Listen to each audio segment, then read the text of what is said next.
Krishna Chaitanya Prabhupada Jayapataka Gora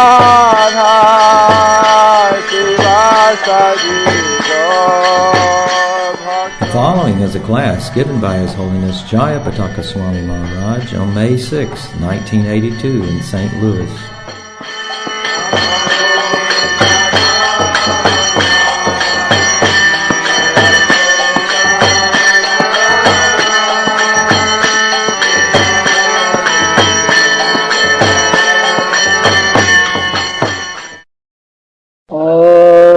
Jnana Timarindasya Gyananjana Sadakaya Chakshushanamiritam Jena Tasmai Sri Gurave Namah Sri Chaitanya Manobhistang Shatitam Jena Bhutale Swayam Rupa Kadamayam Dadhati Swapadantikam Namaho Vishnu Padaya Krishna Prashtaya Bhutale Srimate Bhakti Vedanta Shamini Namine Namaste Saraswati Deve Gauravani Pracharine Nirvisesha Sunyavadi Paschatya Deshatarine Namo Mahabhadannaya Krishna Prema Pradayate Krishnaya Krishna Chaitanya Namne Gauratushe Namo Namah He Krishna Karuna Sindhu Dina Bandhu Jagatpate Gopesa Gopika Kanta Radha Kanta Namostute Tapta Kanchana Gaurangi Radhe Vrindavaneshwari Vishwabhanu Suta Devi Pranamami Hari Priye Jai Sri Krishna Chaitanya Prabhu Nityananda Jaya Jaya Shivasari Gaura Hare Krishna Krishna Krishna Hare Hare Hare Rama Rama Rama Hare Hare Mukha karoti bācālaṁ bhaṅgaṁ gāyate giriṁ Yat krīpāthamaham bande Sri Gurum Dinatarinam Paramanandam Madhavam Sri Chaitanya Isharam. You know that Maharaj Gupta was reading 1,000 names of Vishnu, and then when he got up to the name of Lord Nrsimhadev, Lord Chaitanya became absorbed in the mood of his incarnation as Nrsimhadev, and he, grabbing a club, he started roaring, and he ran outside on the street yelling, "I'm going to kill all those demons!" Just running out on the street. And when Lord Chaitanya did that, then the people, they became all very afraid to see him roaring and running down the street. Then he could see the people were all running away. And then he came to his external consciousness, feeling that, well, it's not good to cause fear in the ordinary people. The Srivas or Maharaj Gupta. They said, well, everyone, simply by seeing you, Lord Chaitanya, they have all been liberated. They've all been delivered. There are several 600 forms of Lord Chaitanya.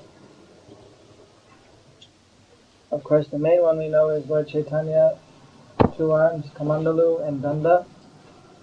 The 2 arms holding the flute, and 2 arms, one holding the bow and arrow of Ramachandra. So, one other 6-armed form is there that some pundits say sometimes the Lord showed. With 2 arms is Krishna, 2 arms is Chaitanya, and 2 arms is Narsimha.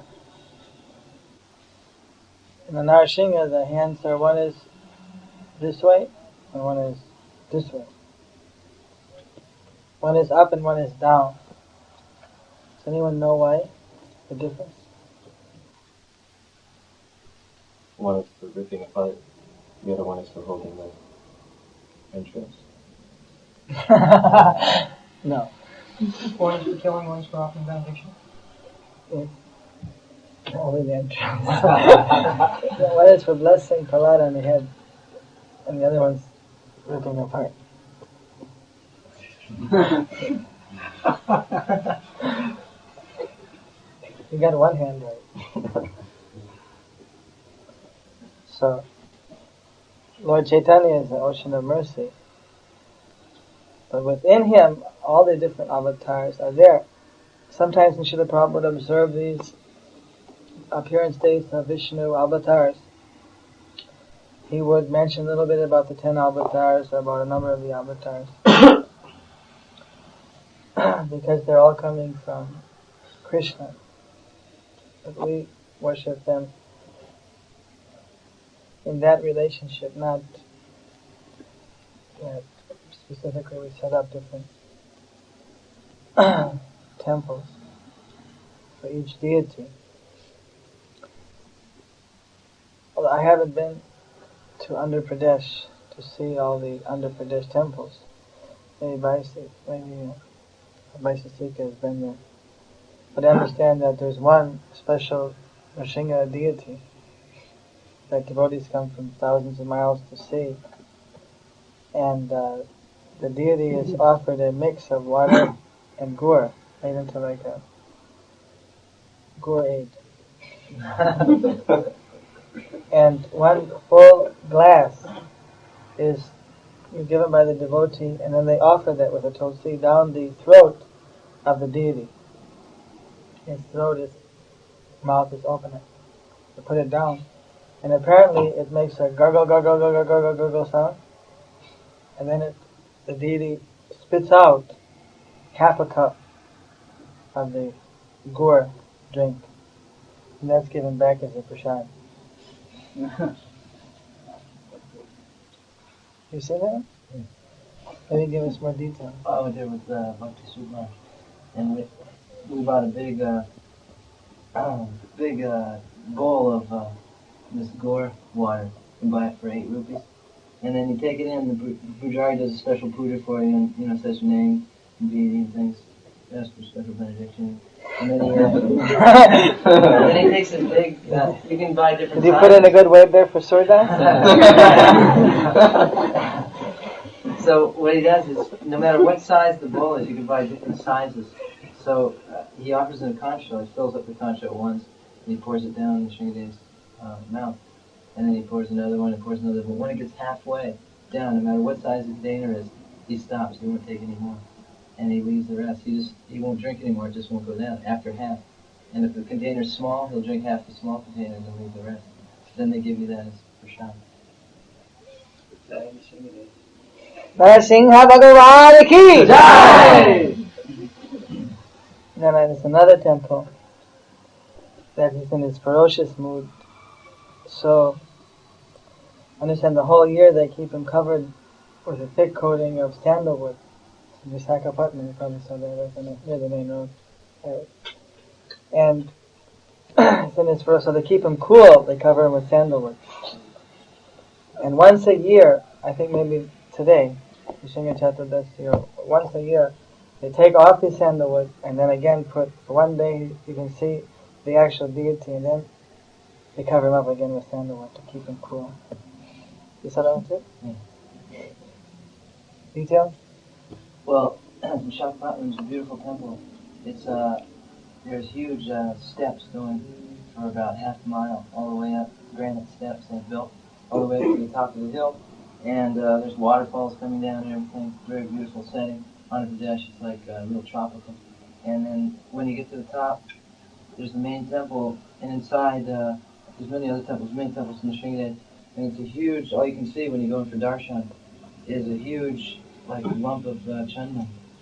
Almost like looks like a lingam almost, shivalingam, but it's just like chandan. And then they. It was once a year for Chandra Yatra, they go and they take all the Chandra off. Thousands of people come and they see it's Varaha Nrsimha, form of Varaha Nrsimha.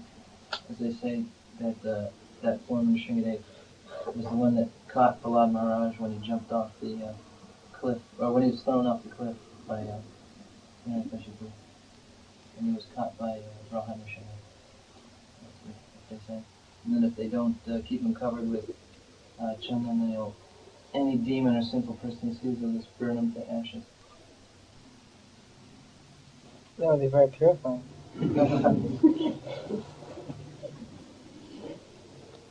And of course, after Lord Nrsimhadev performed the pastime of killing Hiranyakashipu, and then he washed his hands in that one lake, I think the devotees have rocks from there. Then he traversed and he went to, flew over to Navadvip and rested there. So there, all the demigods, they took the form as villagers, and there were different hills, like Indratila, different hills that they had 7 tilas, and they all came and were worshipping Lord Nrsimhadev like menial servants. This year during the parikrama, ISKCON devotees had the great fortune of visiting. And when they went there, there was the lake where the present deity was recovered, and then around it are the hills. So the devotees, whenever they find a nice lake in the hot weather, know how to take advantage of taking dips in the holy dham. So Lord Nrsimha, in all the different incarnations, they always go to Navadvip Dham. Navadvip Dham is eternal Dham. Just like Ayodhya, Mathura, it's not that just when Ramchandra came, Ayodhya became pure. Ayodhya was always the holy Dham, because that's the eternal Dham of Ramachandra. So every time he comes there. Just like recently the Secretary of State went running here and there back and forth between Britain and Argentina. So whenever he'd go to Britain, he'd stop in his embassy. And whenever he went to Argentina, he'd stop in the embassy.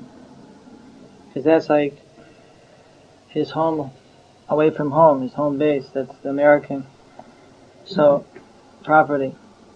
So like that, similar to some degree, the Supreme Lord, when he comes to the material world, he has got his particular dhams, which are directly under his personal internal potency's protection. And so, naturally he'll prefer to rest or to have any pastime in his dham. So like when Lord Nrsimha comes, he knows that this is the place where I have my leelas in the Kali Yuga. This is a holy dham. It doesn't mean that just because the leela's done there in Kali Yuga, that other yugas, they cannot recognize that this is their eternal place. Even, for instance, there was a king called Suvarna, and he was a very materialistic king. He was always worshipping different demigods and trying to get opulence, material fame and power, name, fame and glory. It's the same old story. It's a new song by Srila Vishnupada. Didn't hear it? Name, fame and glory. It's the same old story. So that's what he wanted. He wanted name, fame and glory. He wanted money, he wanted profit. And he was doing so much to get a giving charity, worshipping the Brahmanas, so many different things. One day Narada Muni came and told him that you're wasting your time. Why you're simply wasting all your energy for this material world. The things of this material world will not last, you won't be satisfied. You don't know that you're living on the holy place of Chaitanya Mahaprabhu.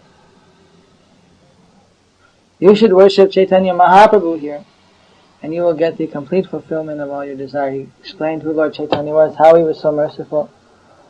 So Suvarna, the king, even though it was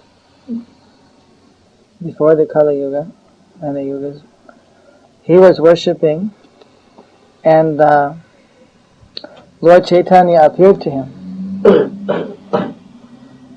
And he was just completely overwhelmed to have the holy darshan Lord Chaitanya. Even it wasn't in the Kali Yuga, but Lord Chaitanya is always in his holy dham. He bowed down to the king, to Lord Chaitanya. The king bowed down, he paid his obeisances, he jumped up, he down. He was just completely fainting and getting up. And finally, he prayed to the Lord that please don't forget me. Please don't. How can when will I be able to participate in your transcendental pastime? So then Lord Chaitanya said that don't worry, you will take birth as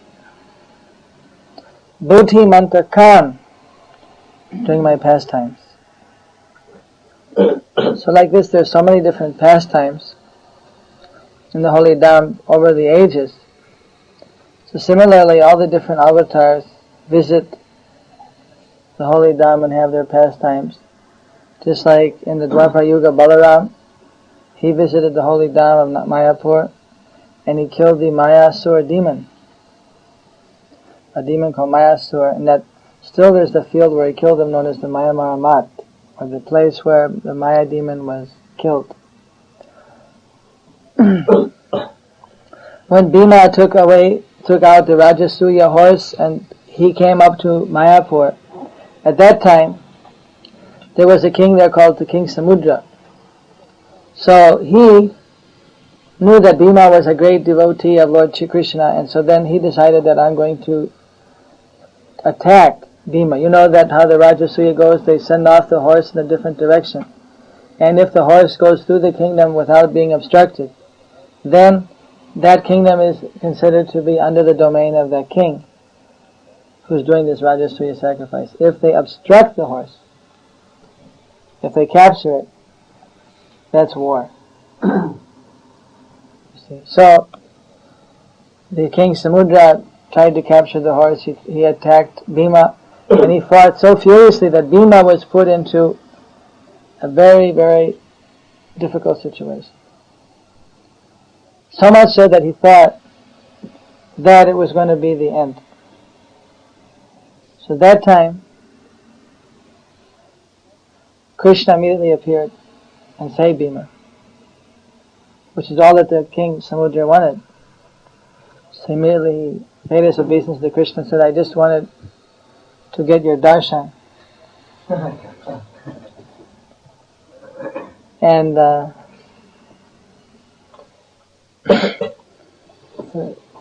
Khatris, that's the way they do things. So, in that way Krishna also, he came to the Holy Dham of Navadvip. So like that, when Lord Nrsimhadev appeared, he also came to Navadvip, and he was there. He was being worshipped by the different demigods and devotees. In a very intimate way.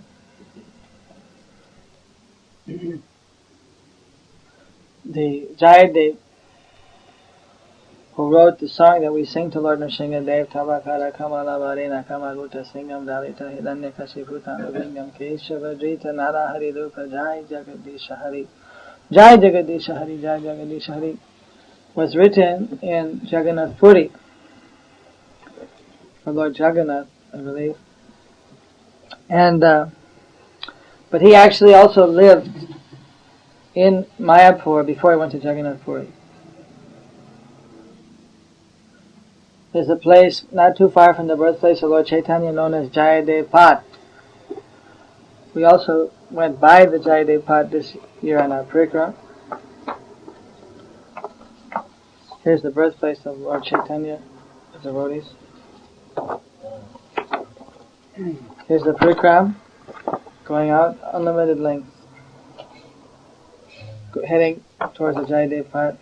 Here's some local villagers offering puja to our Nitai Gaur. And do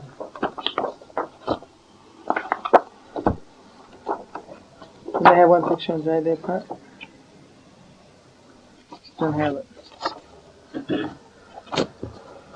That was the day we went. Anyway, here's looking over a long building. So Jayadev Pat is just over here. Just opposite the birthplace of Lord Chaitanya. Off in the field there. So, what happened was that Lakshman Sen was a great devotee, and he sent a message that he would like to see Jayadev and make him like his guru over poetry. Or when Jayadev heard that the king wanted to see him, he said, "No, I'm leaving Navadvip.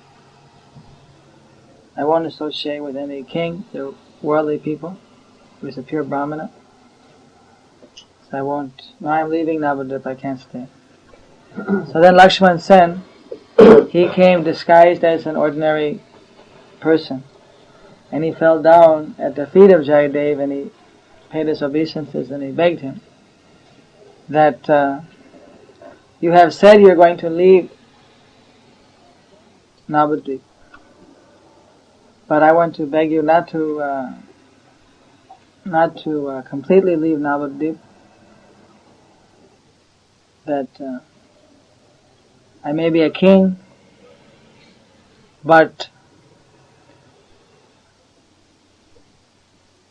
nonetheless I need the association of devotees, so if you could only just go to the other side of the river and live there, then,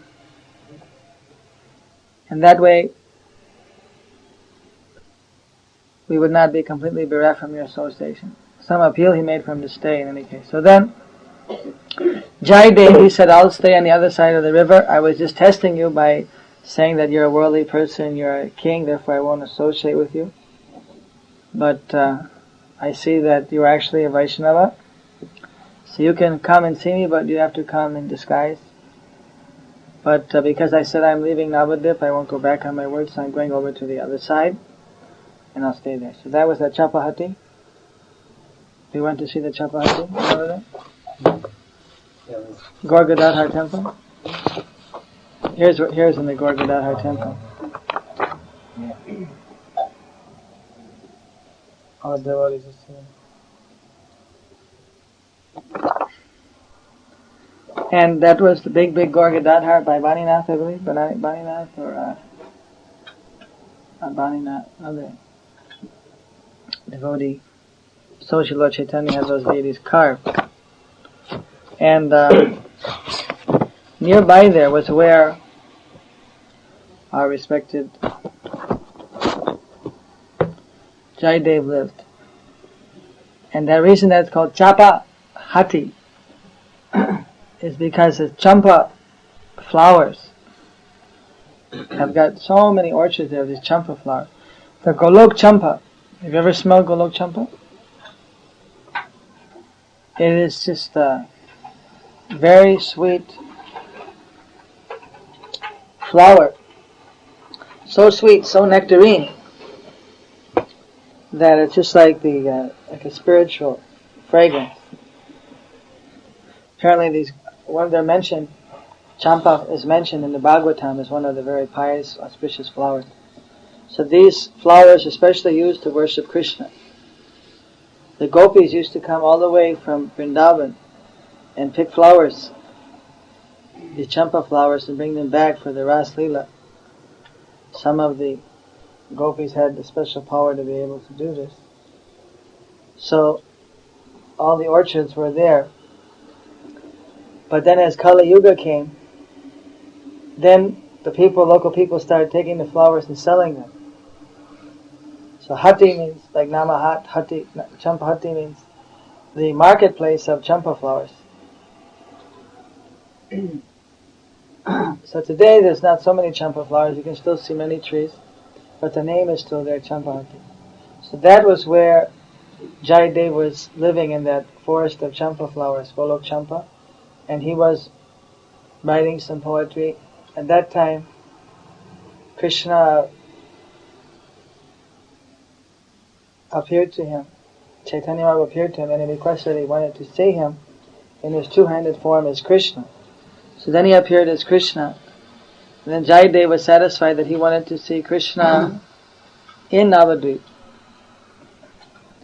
But the Lord then commanded him that he should go to Jagannath Puri, and that there he had important service he had to do, that Lord Jagannath wanted him.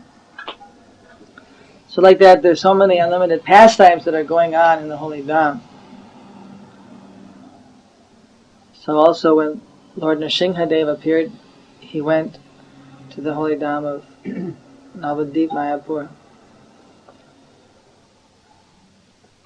So do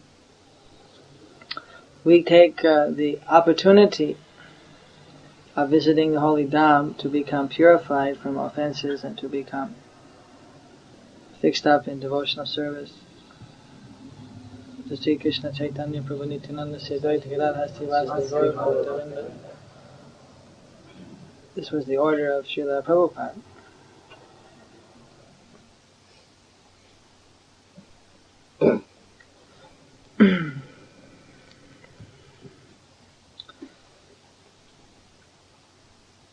Actually, our Prahlad Maharaj, he was always remembering Krishna. This is his special quality, that Prahlad, he always remembers Krishna. He doesn't forget. When he was thrown into difficulties, thrown off the cliff, or in different difficulties, he would never forget Krishna. Actually, he was the prince. He had unlimited opportunity to enjoy. His father had even defeated Indra. Every material opulence was at his disposal. But instead he was always focused on becoming Krishna conscious. So this irritated his father to no end.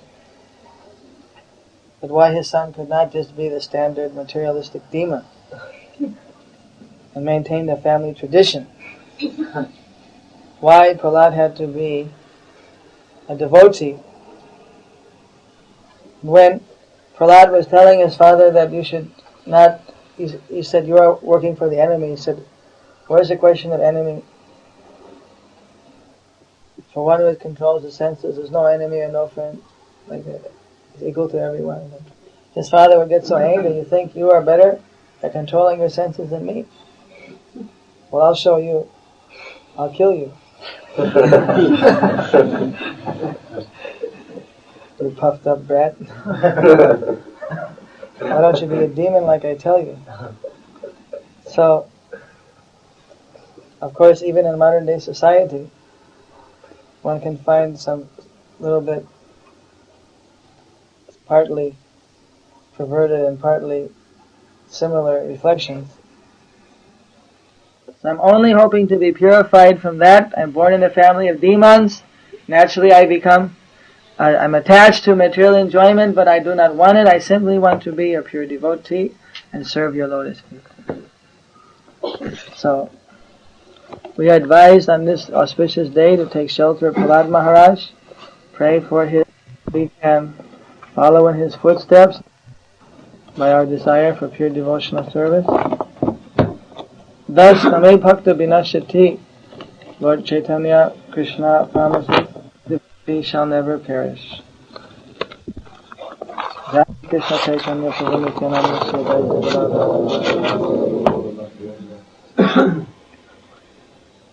Any questions?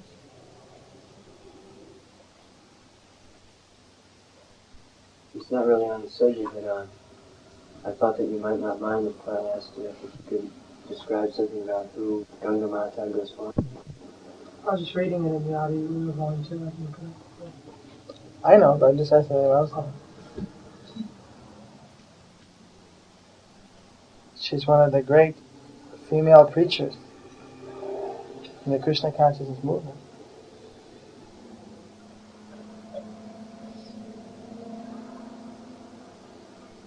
She gets a special blessing from her father, who was Lord Nityananda. She and Veerbhadra Prabhu, Veerchandra, they are born at Kortaha from Vasudha, two wives of Lord Nityananda, Janava and Vasudha. Janava is Revati and Vasudha is Baruni, Lord Balaram's two consorts. And still today there's a shrine built for the samadhi of the umbilical cord of Gangamata Goswamini and Veerbhadra Prabhu.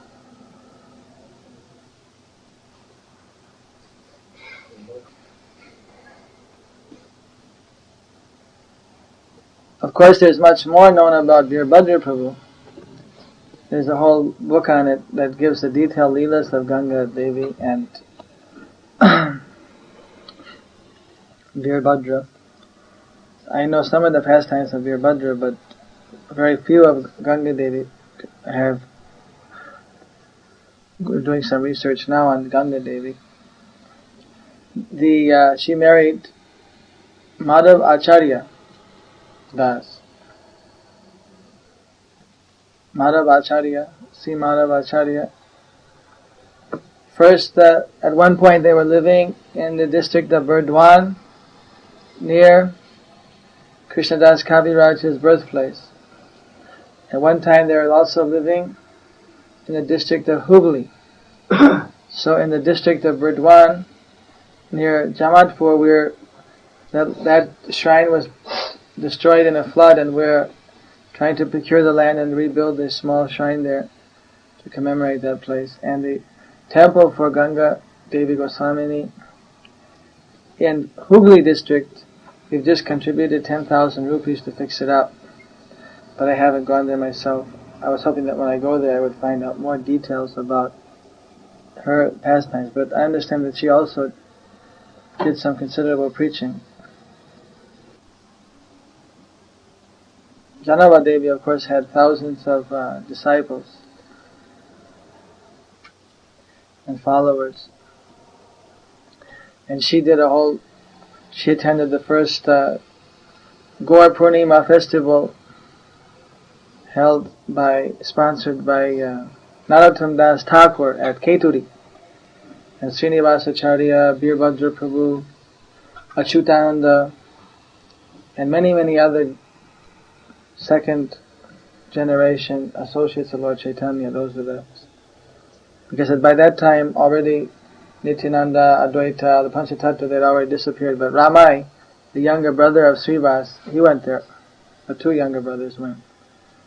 And Raghunandan Thakur from Srihatta, Sikando, and many other devotees, literally 1,000 principal remaining associates went, and then thousands of their disciples, like Ramchandra Kaviraj, Shyamananda Pandit, I believe, also went with his followers. And then from there, Janava Devi went to see the birthplace of Nityananda, her husband, and from there she went to Vrindavana, and then she had some pastimes in Vrindavan. Somehow I believe that in some of these pastimes she's reflecting the personality of Ananga Manjari. There's the two, but I haven't understood exactly, and I haven't read any commentary by the Acharyas, except that the Gorgana Deshadipaka mentioned Prabhupada's that she's both. So when she's in Vrindavan and other places, in Vrindavana, there was a very special pastime in Radha Kunda, but I don't remember it just now. There was a special pastime in Radha Kunda. Either she got the Radha Kunda excavated in a big way, or something happened in Radha Kunda, I can't remember it just now. But Janava Devi was very active. She went to Vrindavan, and again she came back. I believe she went twice to Vrindavan. So for a woman, to walk to Vrindavan, she would always have, like when she went to Keturi, then she had with her Minikita, Ram Das, Vrindavan Das Thakur, so many different, Nityananda Parshad, Abhiram Das Thakur, and many other.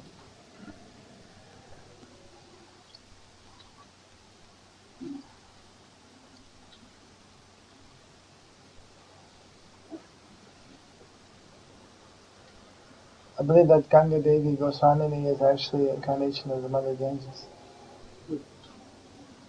I think it's mentioned in the Chaitanya. And Huchime Madhavacharya must be Maharaj Santana.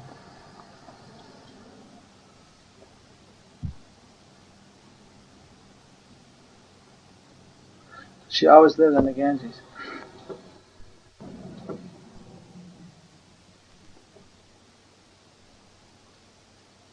Is it also true that Jagai and Madhai were incarnations of Jaya Vijay?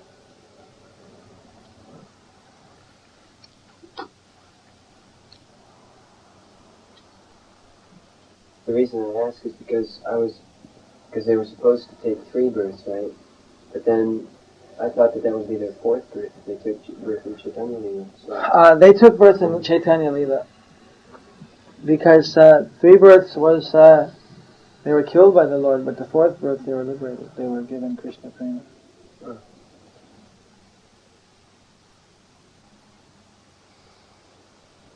You see, because they said that the Chankasi was the Kamsa of Chaitanya Lila. So if he's the Kamsa of Chaitanya Lila, that would put him, that was my confusion, that would put him as one of Jaya Vijay, because they came as Kamsa and Sisupal. Isn't that how it works? Is that it? And then Dantavakra and Sisupal. Yeah. And Kamsa just another. So Chankasi is Kamsa. I was just recently reading Krishna book again, and I thought that there was something that I didn't understand all this time, that Srila Prabhupada describes in the 3rd canto about how his devotees will take birth as demons, to assist him in his pastimes, and sometimes he likes to fight. So he wants to fight with his devotees. So I just wondered that it seems like when you read Krishna books, sometimes you'll see that it just seems that it's an ordinary demon, or it's not explained so much. But then in another place, Srila Prabhupada said that when Krishna fights, he just wants to fight with his devotees. He doesn't want to fight with just anybody. Another place, Prabhupada said that we shouldn't think that every time Krishna wants to fight a demon, that a devotee has to fall down from the spiritual world so he can do it.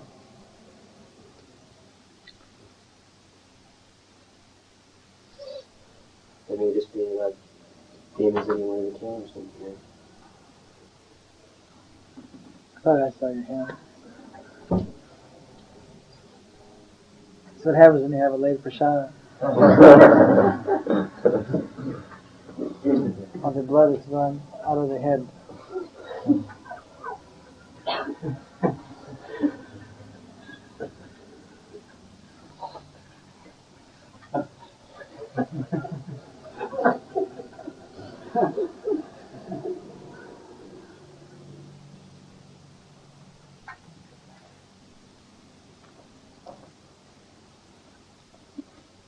How did you like the preaching in South India?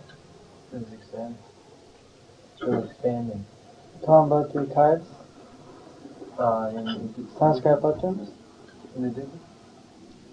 And how we give out in those Oh, the big cards, yeah. When there's a large function, Srila Prabhupada has these special cards that are like kind of a little contract that he passes out to all the crowd there. The Indians really love it. That says that they vow to chant 1 round the Hare Krishna mantra on the beads every day, at least 1 time a day. So he gets the people to agree in the crowd that they'll chant 1 round of Hare Krishna mantra. If there's anybody that doesn't object to doing this, and many people raise their hand and says, "Okay, come up and get your card." And then they come get their card and they all fill it out.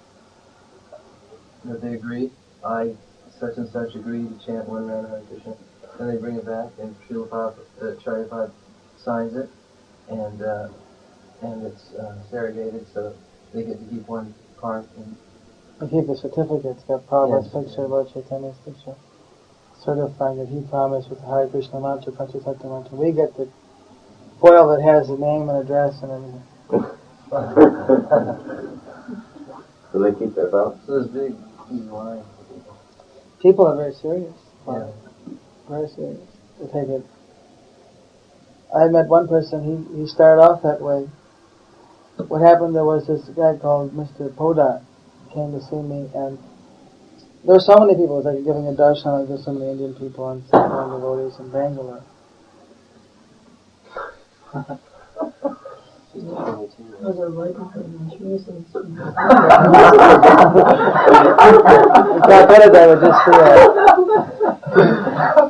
that would just be a firecracker. You don't love firecrackers.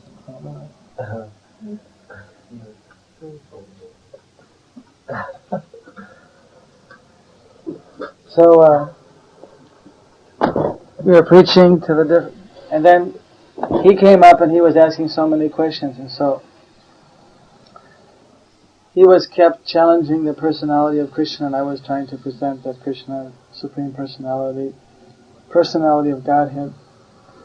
And then he said that, make a long story short, he just kept insisting different ways that about impersonality, like real Mayavadi. So then he said something that,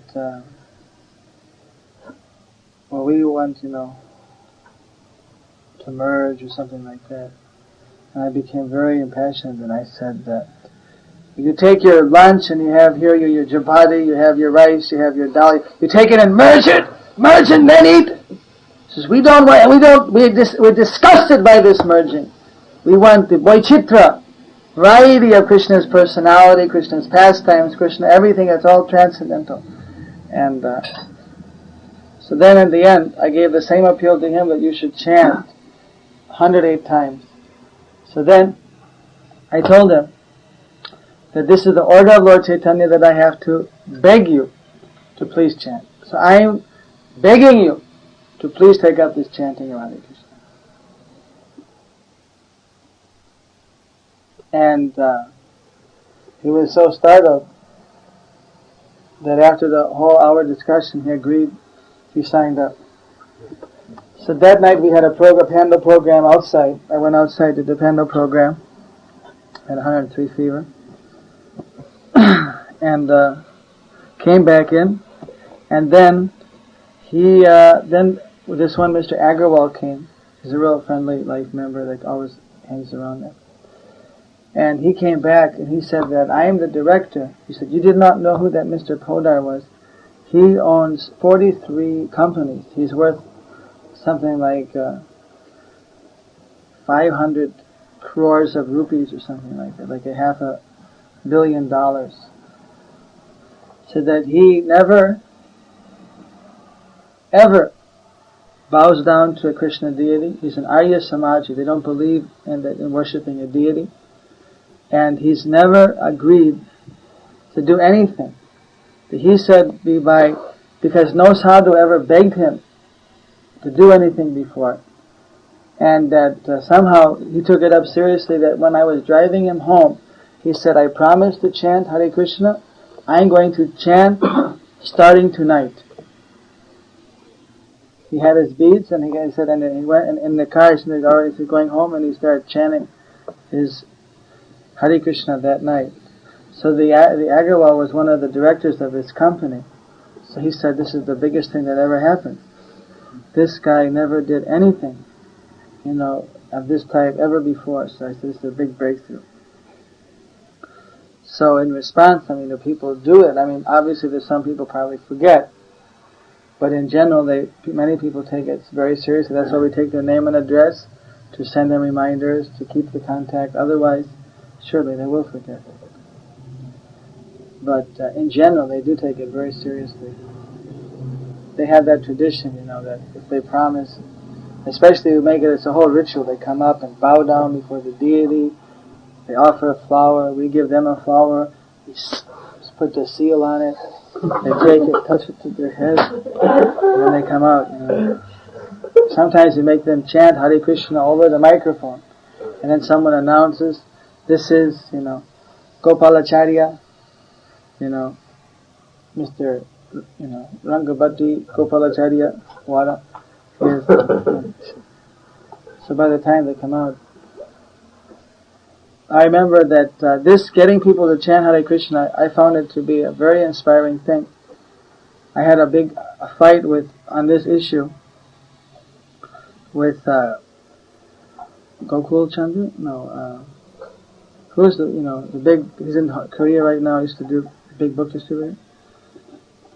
Anyway, this Chandra.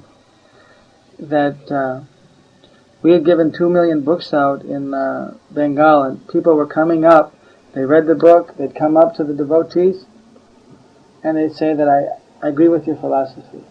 So now tell me what to do, I want to become Krishna conscious. So then we would, the distributor naturally would say, well, buy another book. So, either he buys another book or doesn't have any money, so what next, So then they say, well, why don't you move into Mayapur?